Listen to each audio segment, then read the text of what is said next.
حريصة كل الحرص بعدم دخول الممنوعات إلى دولة الأخوة الأشقاء في المملكة العربية السعودية، وما وجدنا هنا إلا من أجل هذه المهام. وبالنسبة للضبط فيه هي خبرة متراكمة في من أفراد الكتيبة بحكم الخبرة والعمل. بيقوموا بضبط الحبوب، الحشيش، أيضا الشابو، كل الممنوعات. بيتم بعد ذلك إبلاغ الجهات المعنية والتحفظ بالجاني واستكمال إجراءات اللازمة معهم.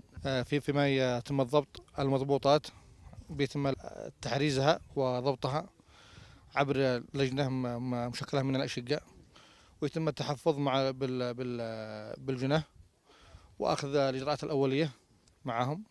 أحيانا تجي لجان من الأشقاء لأخذ أولياتهم، وأحيانا بيتم تحويلهم للجهة المختصة حسب التوجيهات.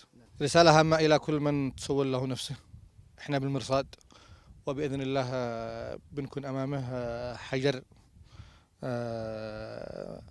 لا تزحزح، وهذه أمانة في عنقنا سواء بالداخل اليمني أو للأشقاء في السعودية، وهذا أمانة حملناها، وإن شاء الله نكون عند حسن الظن للجميع.